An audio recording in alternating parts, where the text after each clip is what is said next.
This is going to be a hard one to make jokes about. Hey everyone, it's me, Aaron. And I'm Michelle. And welcome back to our Quest for the Best, our look at all the films that people called the best films of 2016 in my attempt to try and form my own top 10 films of 2016 list. We are almost at the end. Today we are talking about Arrival. Now this is one that many of you guys actually call one of your favorite films of the year. It got great reviews. It has a lot of Oscar buzz going for it. I liked it. I'm still trying to form my opinion on it, though. That's the thing about this. A reminder, the Quest for the Best, they're not actual reviews. They're more just our open, honest thoughts about these things right after we saw them. We saw this last night. I still am trying to form an opinion on this one. But yeah, what did you think of it? Find me some time to think about this. Okay, I enjoyed it. Yeah, let's let people know what it is, I guess. Yeah, so like basically these aliens come down to Earth. They have like these pods that... Giant bean pods. They look more like potato chips to me. Oh yeah, I guess they do. They're like fat potato chips.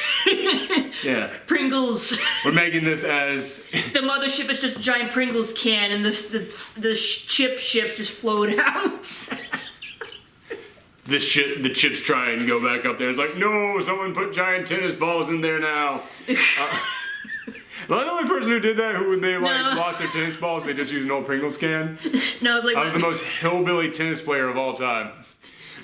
Well, my mom played tennis, and she only used Pringles cans to hold her tennis balls. See that? Great minds.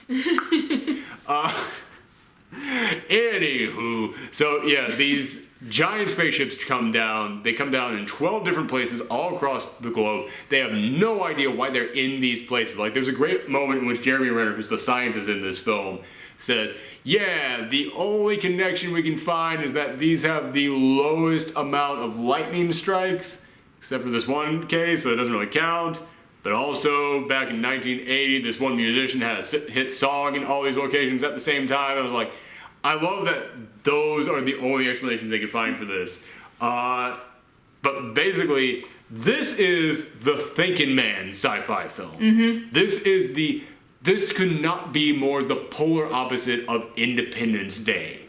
Because like Independence Day comes down, giant explosions, oh my god, everybody has to fight against them. They come down and they don't do crap. They just sit there. And every single day, for like a couple minutes, a door opens and they can go up and try and talk to them. And they basically are just like, at first I thought they were squids, but then the more you look at it, it's like, no, they're just kind of like it from the Addams Family. Like, they're just kind of like giant hands just sitting there. And eventually you see, and by the way, for anybody who's new to this, we spoil everything here.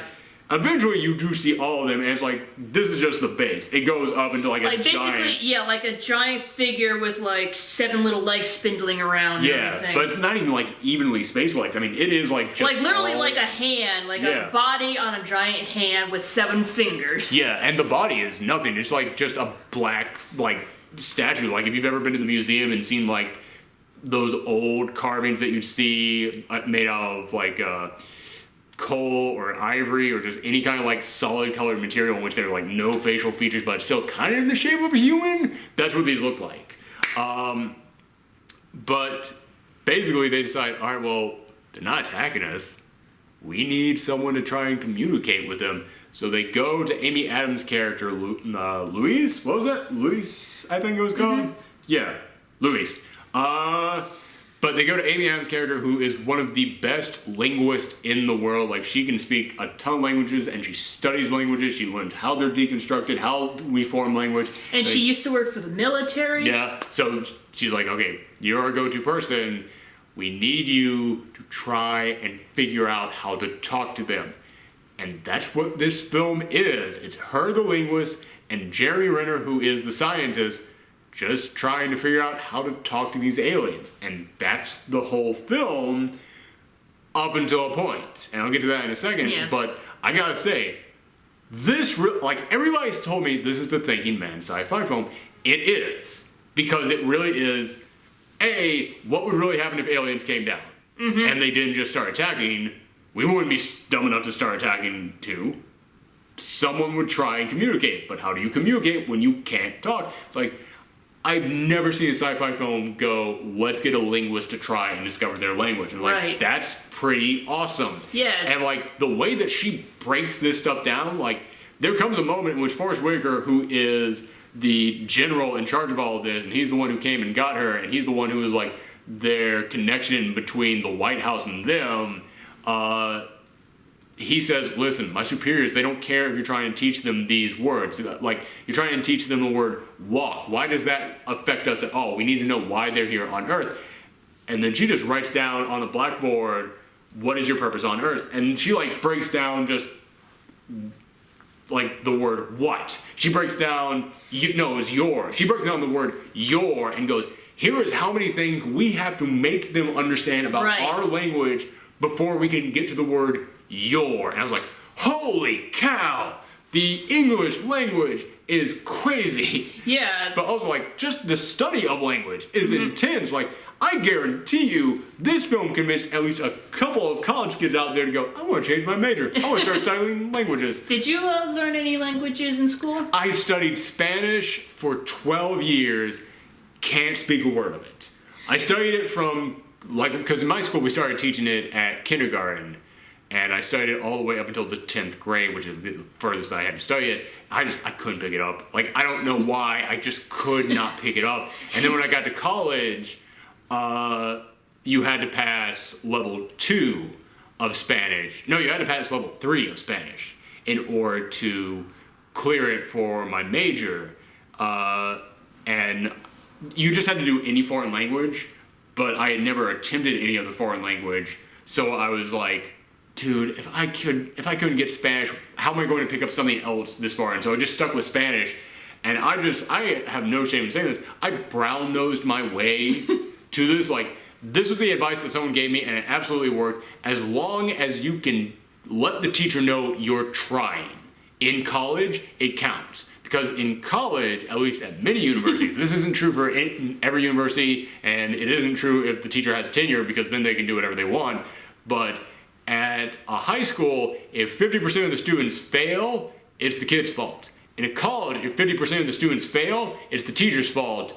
So every single day after my Spanish classes, I would go up to my Spanish teacher and I would go, okay, I just have a couple questions. Like, you were talking about this part, so what does this part mean? Like, and basically I was just asking questions about the stuff that they were teaching me that day to let them know I'm trying.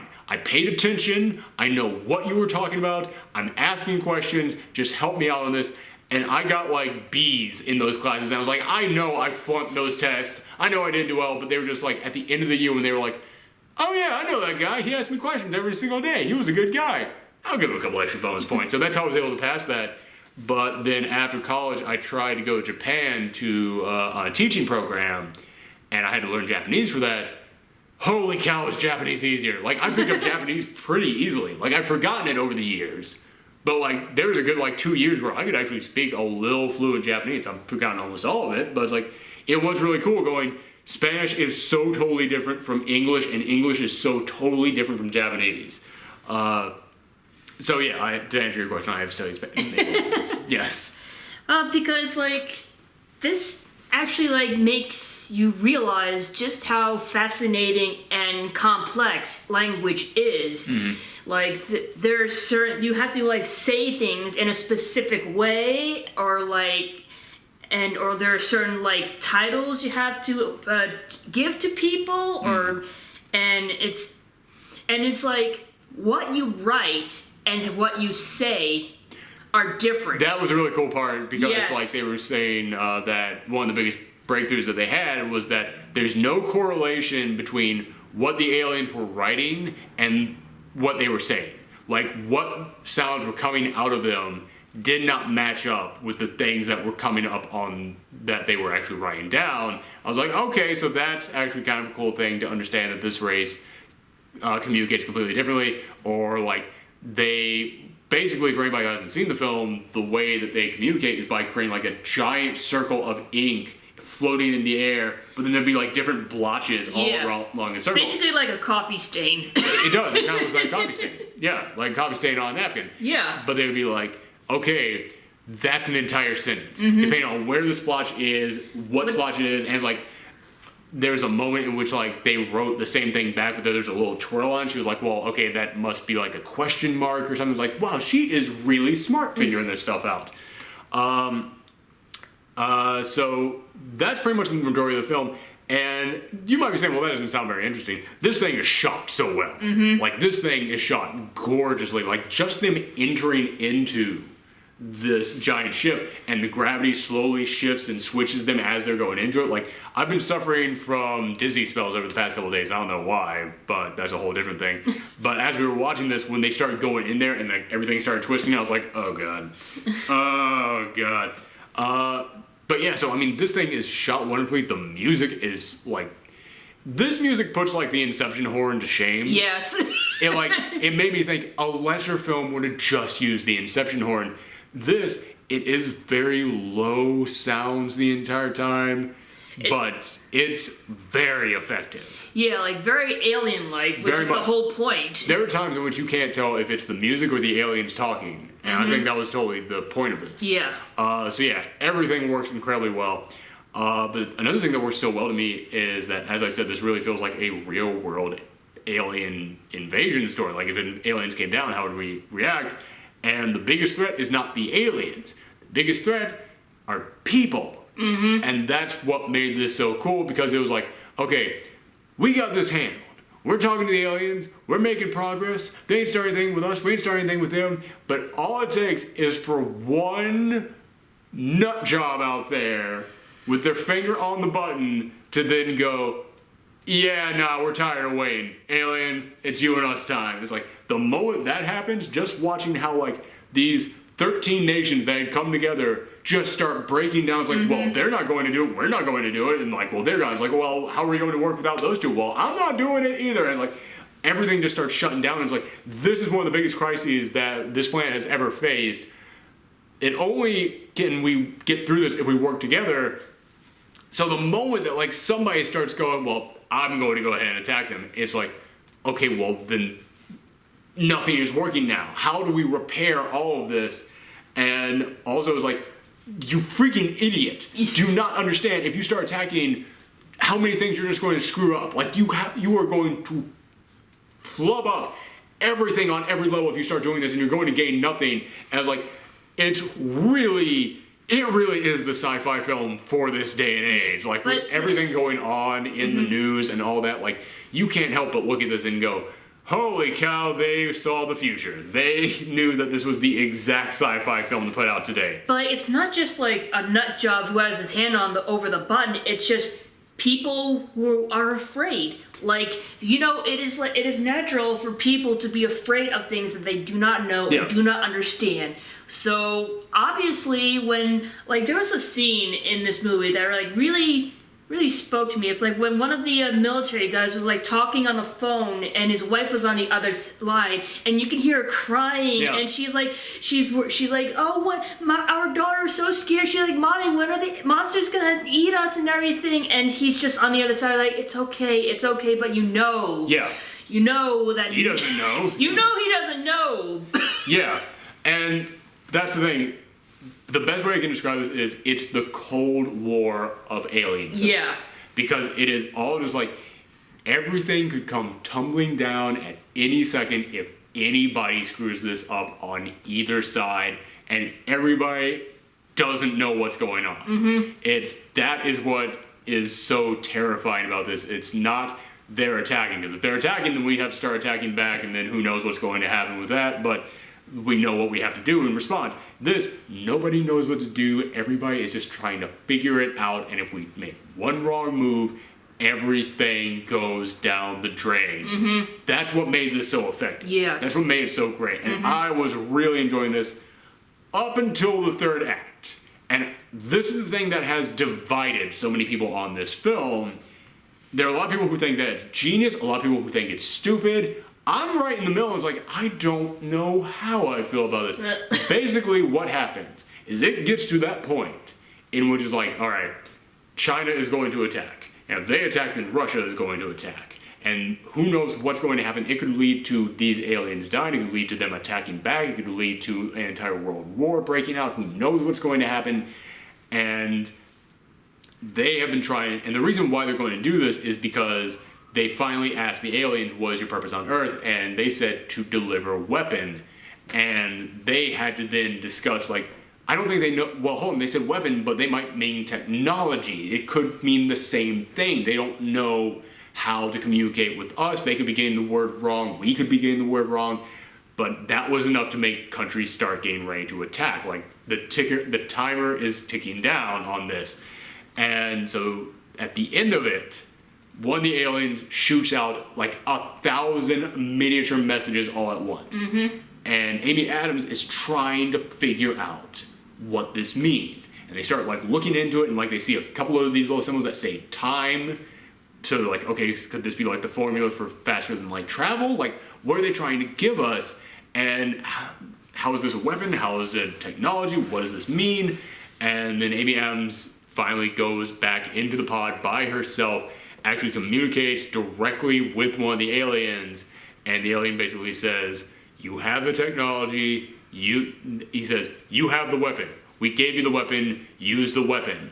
And she goes back down and she starts studying this message again, and then she, in that moment, is able to fully decipher it, and when she fully deciphers it, she fully understands their entire language.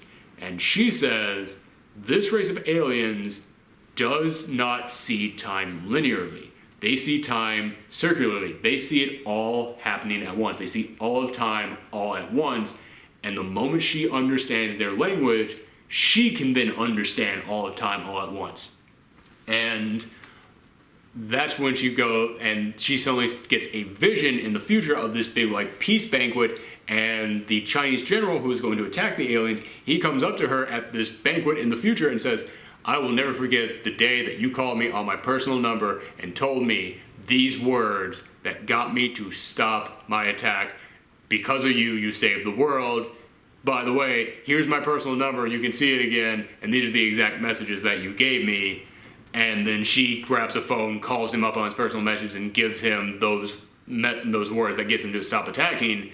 And I was like, okay. Like, that's the thing. I don't know how I feel about this. And when we left the theater, you asked me, well, do you not like it because it's a Deus Ex Machina? I was like, no, not really, because they set it up, kind of. I was like, well, did I not like it because it was too easy? No, she had to work for it. I think I just didn't like it because it feels too much like it just kind of like didn't quite match up with the rest of this film, I guess. I think I understand, but like there was like a moment like where the scientist like asks Louise I forget the term for it, but basically when you start learning a new language, you start thinking in that language. So because Louise was talking to the aliens and learning their language, she was starting to think and dream in their language. Yeah. So she. I don't have a problem with her just suddenly learning the language. I get that they earned, I think. Yeah, but you said that when she learns the language, she learns that she can like see time all at once. Yeah. But I think like she was having dreams. She was having like flashbacks to her daughter, who unfortunately like. We haven't told anybody about this yet. Yeah. Okay. Throughout this entire film, we've been seeing what we thought were flashbacks of the life of her daughter. Yeah. Who got cancer and died, and like she keeps having flashbacks to that. And during this whole sequence, eventually we realize those aren't flashbacks; they're flash forwards. This hasn't happened yet. And I thought all that was set up beautifully. I thought they did a great job setting it up. Like, that was a big twist. I was really shocked by that. Also, I remember, like, in one of the flashbacks, they mentioned that her father was a scientist. Mm-hmm. And then I'm like, wow, she's really getting along very well with Jeremy Renner, the scientist character. Oh, man, does that mean that she's got type? She enjoys scientists. She's got to fall in love with this new scientist guy. It's like, no, that's the old scientist guy, just in the future. It's like she's the father of this girl is Jeremy Renner. And I was like, oh, wow, like, everything with the daughter, I thought they set up wonderfully with this whole, like, time twist thing.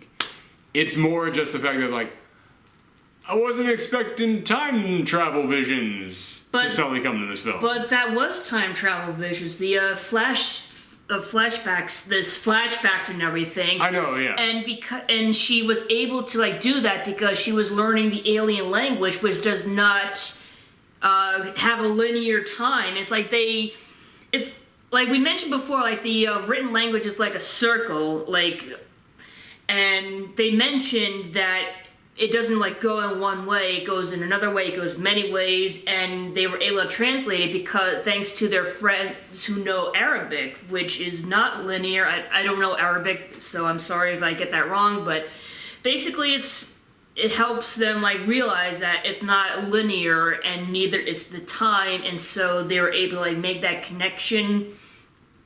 Are you seeing what I'm saying? I get what you're saying. I'm just saying, like, they set up, like, the vision. I understand that, and that's beautiful, and works together with the time travel thing very well. But, it's like, it just seems so weird to me that that's where the film went.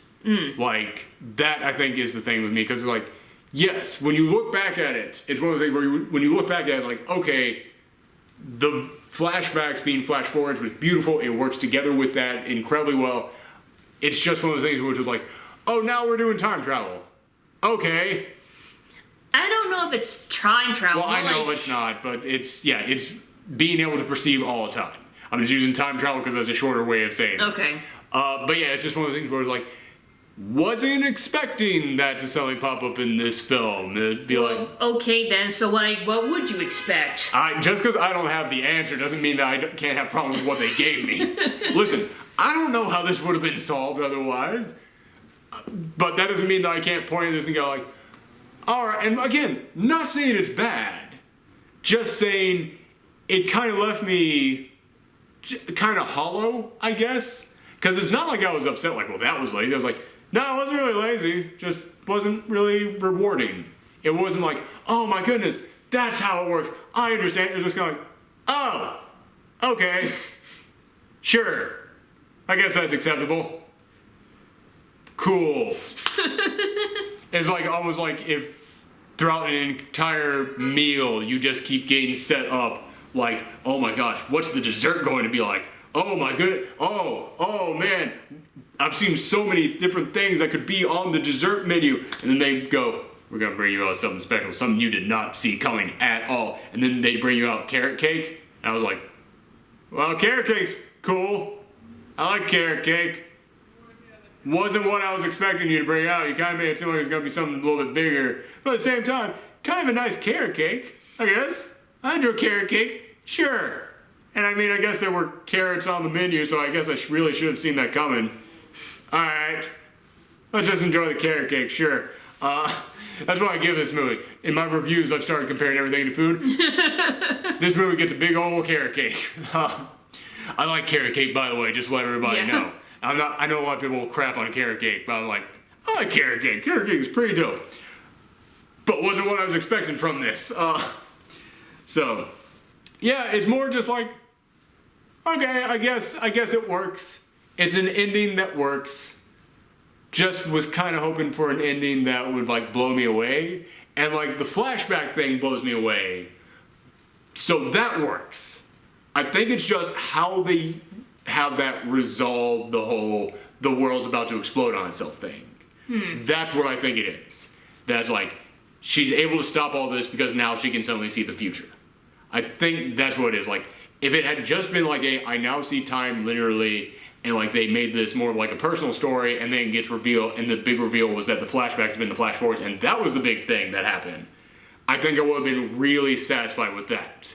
But when she's able to save the world by seeing the future, I was like, that I think is the thing that I don't know. Okay. That I think is what it gave me. Okay. Because I'm like I said, I'm not complaining about this ending, because the whole thing that they do with the flashbacks becoming flash forwards is great. And yeah, the thing with their entire language is a continuous circle.